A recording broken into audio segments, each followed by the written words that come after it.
Written by Alexandre Dumas. The Count of Monte Cristo.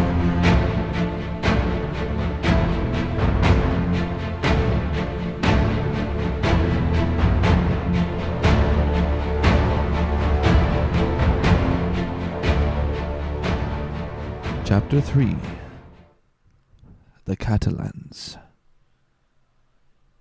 About 100 paces from the spot where the two friends were, with their looks fixed on the distance and their ears attentive, while they imbibed the sparkling wine of La Malgue, behind a bare and torn and weather-worn wall, was the small village of the Catalans. One day, a mysterious colony quitted Spain and settled on the tongue of land on which it is to this day. It arrived from no one knew where and spoke an unknown tongue. One of its chiefs, who understood Provençal, begged the commune of Marseille to give them this bare and barren promontory, on which, like the sailors of the ancient times, they had run their boats ashore. The request was granted, and 3 months afterward, around the 12 or 15 small vessels which had brought these gypsies of the sea, a small village sprung up. This village, constructed in a singular and picturesque manner, half Moorish, half Spanish, is that we behold at the present day, inhabited by the descendants of those men who speak the language of their fathers. For 3 or 4 centuries they remained faithful to the small promontory on which they had settled like a flight of seabirds, without mixing with Marseille's population, intermarrying and preserving their original customs and the costume of their mother country, as they have preserved its language. Our readers will follow us along the only street of this little village, and enter with us into one of the houses, on the outside of which the sun had stamped that beautiful color of the dead leaf peculiar to the buildings of the country, and within, a coat of lime-wash, of that white tint which forms the only ornament of Spanish posadas. A young and beautiful girl, with hair as black as jet, her eyes as velvety as the gazelle's, was leaning with her back against the wainscot, rubbing in her slender fingers, molded after the antique, a bunch of heath blossoms, the flowers of which she was picking off and strewing on the floor. Her arms bare to the elbow, embrowned, and resembling those of the Venus at Arles, moved with a kind of restless impatience, and she tapped the earth with her pliant and well-formed foot, so as to display the pure and full shape of her well-turned leg, in its red cotton stocking with grey and blue clocks. At 3 paces from her, seated in a chair which he balanced on 2 legs, leaning his elbow on an old worm-eaten table, was a tall young man of 20 or 22, who was looking at her with an air in which vexation and uneasiness were mingled. He questioned her with his eyes, but the firm and steady gaze of the young girl controlled his look. "You see, Mercedes," said the young man, "it is easy to come around again. Tell me, is this the moment for a wedding?" "I have answered you 100 times, Fernand, and really you must be your own enemy to ask me again." "Well, repeat it. Repeat it, I beg of you, that I may at last believe it. Tell me for the 100th time that you refuse my love, which had your mother's sanction. Make me fully comprehend that you are trifling with my happiness, that my life or death are immaterial to you." To have dreamed for 10 years of being your husband, Mercedes, and to lose that hope, which was the only stay of my existence. "At least it was not I who ever encouraged you in that hope, Fernand," replied Mercedes. "You cannot reproach me with the slightest coquetry. I have always said to you, I love you as a brother, but do not ask from me more than sisterly affection, for my heart is another's. Is not this true, Fernand?" "Yes, I know it well, Mercedes," replied the young man. "Yes, you have been cruelly frank with me. But do you forget that it is among the Catalans a sacred law to intermarry?" "You mistake, Fernand. It is not a law, but merely a custom. And I pray of you, do not cite this custom in your favor." "You are included in the conscription, Fernand, and are only at liberty on sufferance, liable at any moment to be called upon to take up arms. Once a soldier, what would you do with me? A poor orphan, forlorn, without fortune, with nothing but a hut, half in ruins, containing some ragged nets, a miserable inheritance left by my father to my mother, and by my mother to me. She has been dead a year, and you know, Fernand, I have subsisted almost entirely on public charity.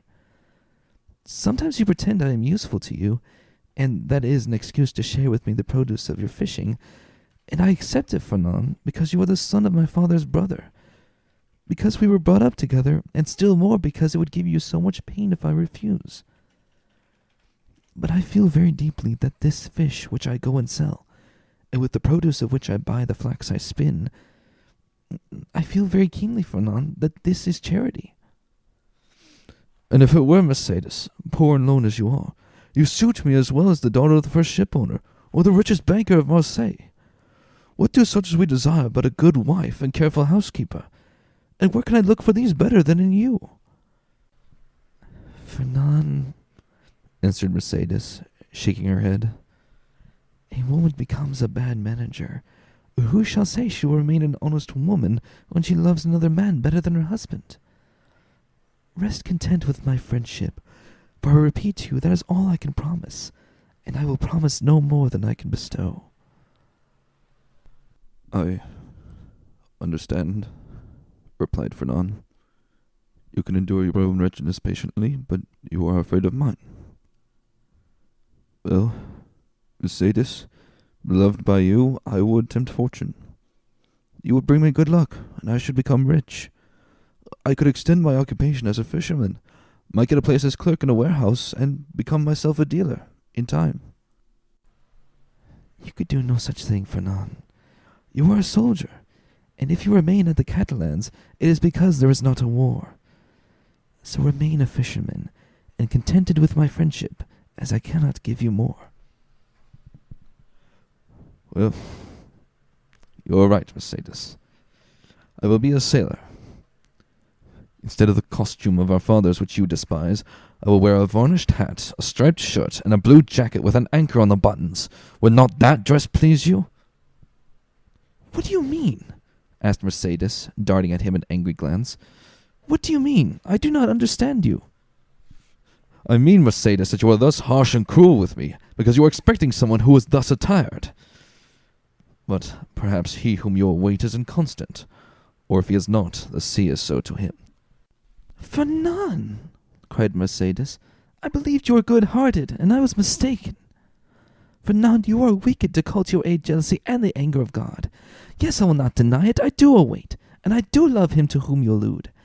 And if he does not return, instead of accusing him of the inconstancy which you insinuate, I will tell you that he died loving me, and me only. The young Catalan made a gesture of rage. I understand you, Fernand. You would be revenged on him because I do not love you. You would cross your Catalan knife with his dirk. What end would that answer? To lose you my friendship if you were conquered, and see that friendship change into hate if you were conqueror. Leave me. To seek a quarrel with a man is a bad method of pleasing the woman who loves that man. No, Fernand, you will not thus give way to evil thoughts. Unable to have me for your wife, you will content yourself with having me for your friend and sister. And besides, she added, her eyes troubled and moistened with tears, Wait, Fernand. You said just now that the sea was treacherous, and he has been gone 4 months.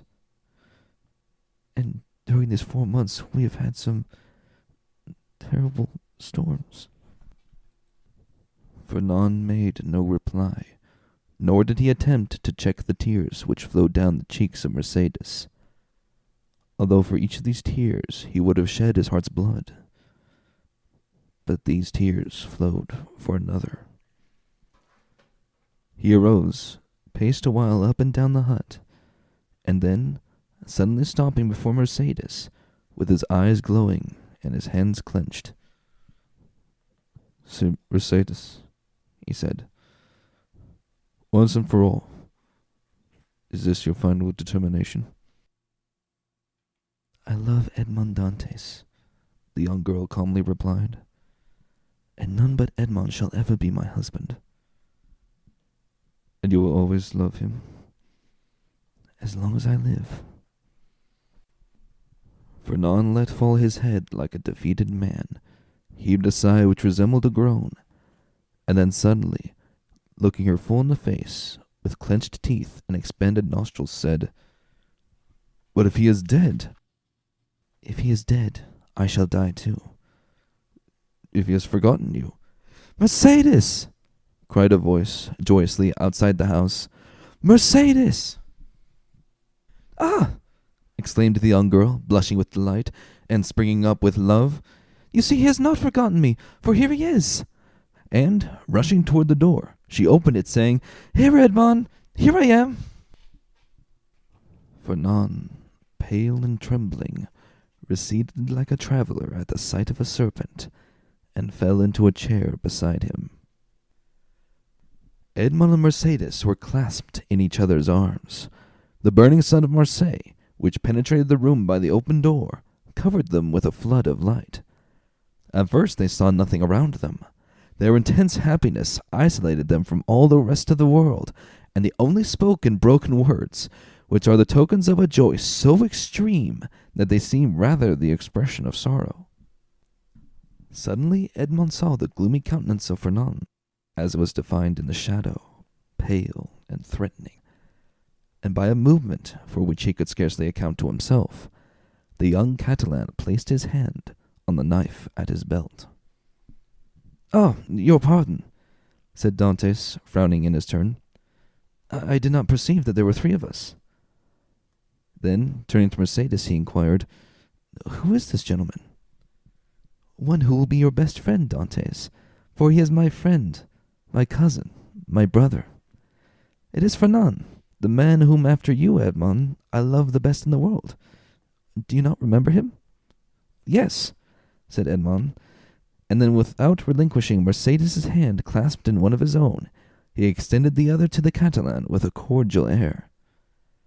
But Fernand, instead of responding to this amiable gesture, remained mute and trembling.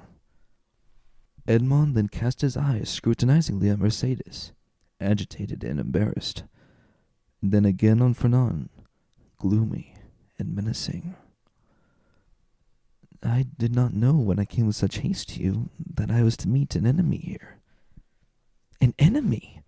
Cried Mercedes, with an angry look at her cousin. An enemy in my house, do you say, Edmond? If I believed that, I would place my arm under yours and go with you to Marseille, leaving the house to return to it no more. Fernand's eye darted lightning.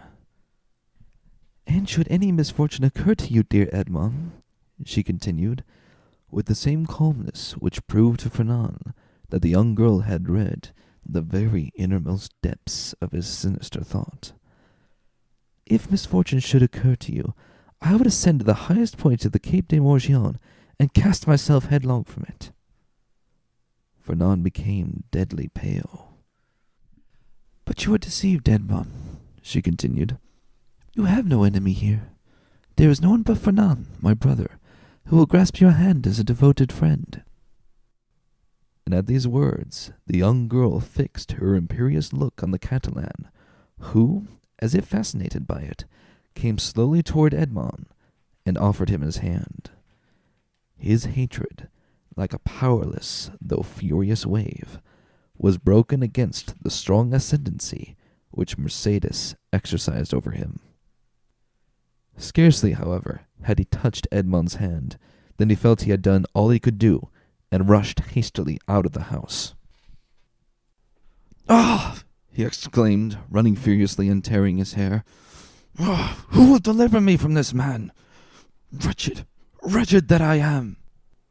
Hello, Catalan! Hello, Fernand! Where are you running to? Exclaimed a voice. The young man stopped suddenly, looked around him, and perceived Catalans sitting at table with Danglars under an arbor.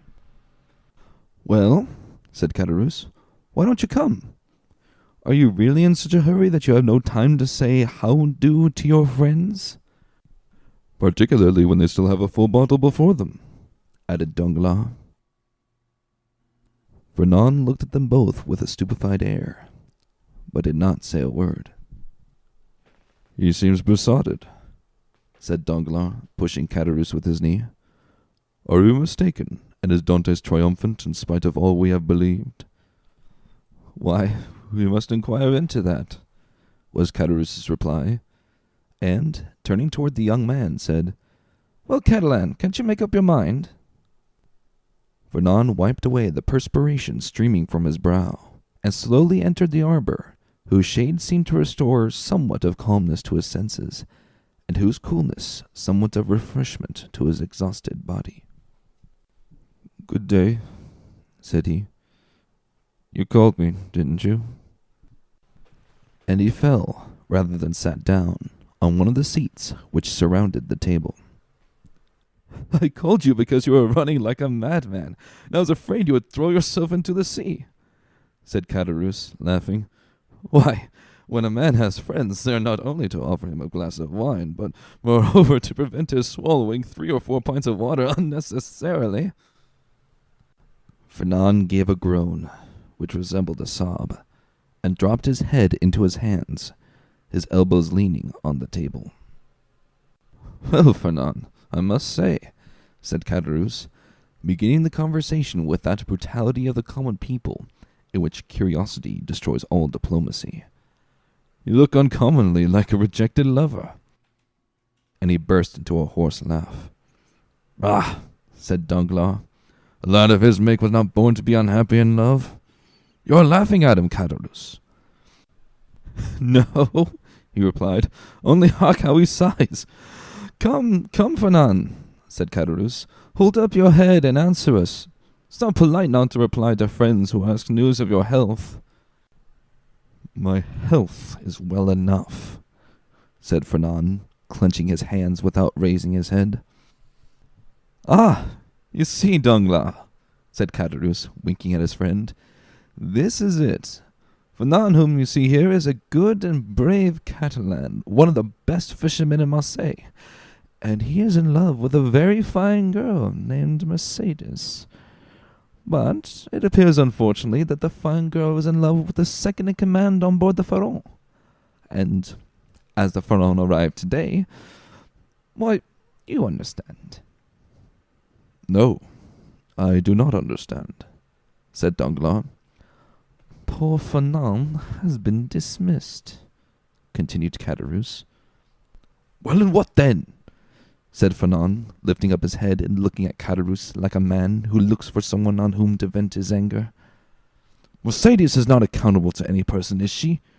Is she not free to love whomever she will?" "Oh, if you take it in that sense," said Caderousse, "it is another thing." "But I thought you were a Catalan. They told me the Catalans were not men to allow themselves to be supplanted by a rival. It was even told me that Fernand especially was terrible in his vengeance." Fernand smiled piteously. "A lover is never terrible," he said. "Poor fellow," remarked Danglars, affecting to pity the young man from the bottom of his heart. "Why, you see, he did not expect to see Dantes return so suddenly. He thought he was dead, perhaps, or perchance faithless.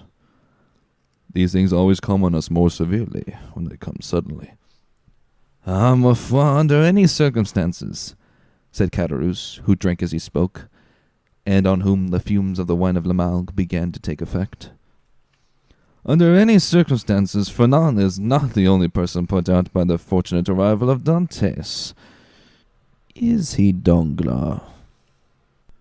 "No, you're right. And I should say that would bring him ill luck."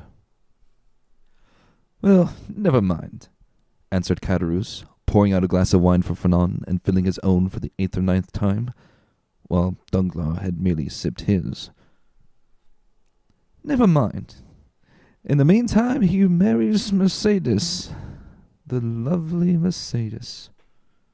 At least he returns to do that."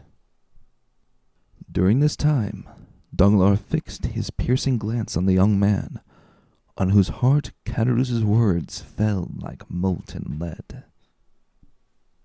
And when is this wedding to be? He asked. Oh, it is not yet fixed, murmured Fernand. No, but it will be, said Caderousse, as surely as Dantes will be captain of the Pharaon, eh, Danglars? Danglars shuddered at this unexpected attack, and turned to Caderousse, whose countenance he scrutinized, to try and detect whether the blow was premeditated. But he read nothing but envy in a countenance already rendered brutal and stupid by drunkenness. Well, said he, filling the glasses, let us drink to Captain Edmond Dantes, husband of the beautiful Catalan. Caderousse raised his glass to his mouth with unsteady hand, and swallowed the contents at a gulp. Fernand dashed his on the ground. Hey, stammered Caderousse. What do I see down there by the wall in the direction of the Catalans? Look, Fernand, your eyes are better than mine. I believe I see double. You know, wine is a deceiver, but I should say it was two lovers walking side by side and hand in hand. Heaven forgive me, they do not know that we can see them, and they are actually embracing. Danglars did not lose one pang that Fernand endured. Do you know them, Monsieur Fernand? He said. Yes, was the reply, in a low voice. It is Monsieur Edmond and Mademoiselle Mercedes. Ah, see there now, said Caderousse, and I did not recognize them. Hello, Dantes. Hello, lovely damsel. Come this way, and let us know when the wedding is to be. For Monsieur Fernand here is so obstinate he will not tell us. Hold your tongue, will you? Said Danglars, pretending to restrain Caderousse, who, with the tenacity of drunkards, leaned out of the arbor. Try to stand upright, and let the lovers make love without interruption. See, look at Monsieur Fernand, and follow his example. He is well behaved. Fernand, probably excited beyond bearing, pricked by Danglars, as the bull is by the bandilleros, was about to rush out, for he had risen from his seat and seemed to be collecting himself to dash headlong upon his rival, when Mercedes, smiling and graceful, lifted her lovely head and showed her clear and bright eye. At this, Fernand recollected her threat of dying if Edmond died, and dropped again heavily on his seat. Danglars looked at the two men, one after the other, the one brutalized by liquor, the other overwhelmed with love. I shall extract nothing from these fools, he muttered, and I am very much afraid of being here between a drunkard and a coward. Yet, this Catalan has eyes that glisten like the Spaniards, Sicilians, and Calabrians, who practice revenge so well. Unquestionably, Edmond's star is in the ascendant, and he will marry the splendid girl. He will be captain too and laugh at us all. Unless... A sinister smile passed over Danglars' lips. Unless I mingle in the affair, he added. Hello, continued Caderousse, half rising, and with his fist on the table. Hello, Edmond. Do you see your friends, or are you too proud to speak to them? No, my dear fellow, replied Dantes. I am not proud, but I am happy, and happiness blinds, I think, more than pride. Ah, very well, that's an explanation, said Caderousse. Well, good day, Madame Dantes. Mercedes curtsied gravely and said, That is not my name, and in my country it bodes ill fortune, they say, to call young girls by the name of their betrothed before he becomes their husband. Call me then Mercedes, if you please. We must excuse our worthy neighbor Caderousse, said Dantes. He is so easily mistaken. So then, the wedding is to take place immediately, Monsieur Dantes, said Danglars, bowing to the young couple. As soon as possible, Monsieur Danglars. Today all preliminaries will be arranged at my father's, and tomorrow, or next day at latest, the wedding festival here at La Réserve. My friends will be there, I hope. That is to say, you are invited, Monsieur Danglars, and you, Caderousse. And Fernand, said Catalans with a chuckle. Fernand, too, is invited. My wife's brother is my brother, said Edmond. And we, Mercedes and I, should be very sorry if he were absent at such a time.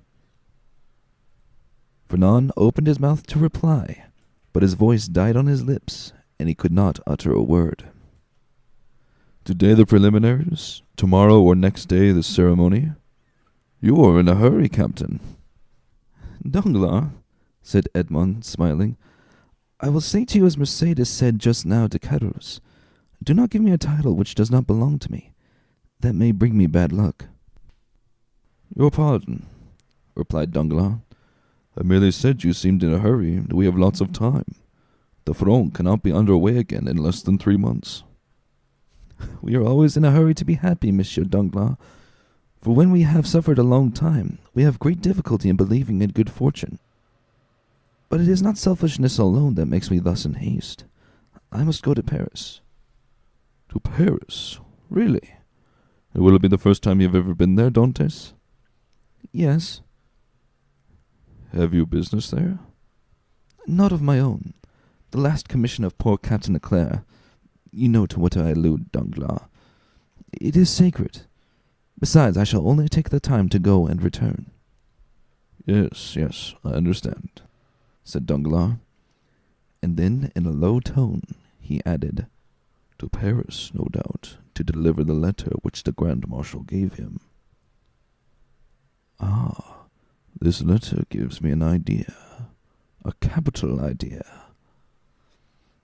Ah, Dantes, my friend, you are not yet registered number 1 on board the good ship Pharaon. Then, turning toward Edmond, who was walking away, Good journey, he cried. Thank you, said Edmond with a friendly nod, and the two lovers continued their route, calm and joyous.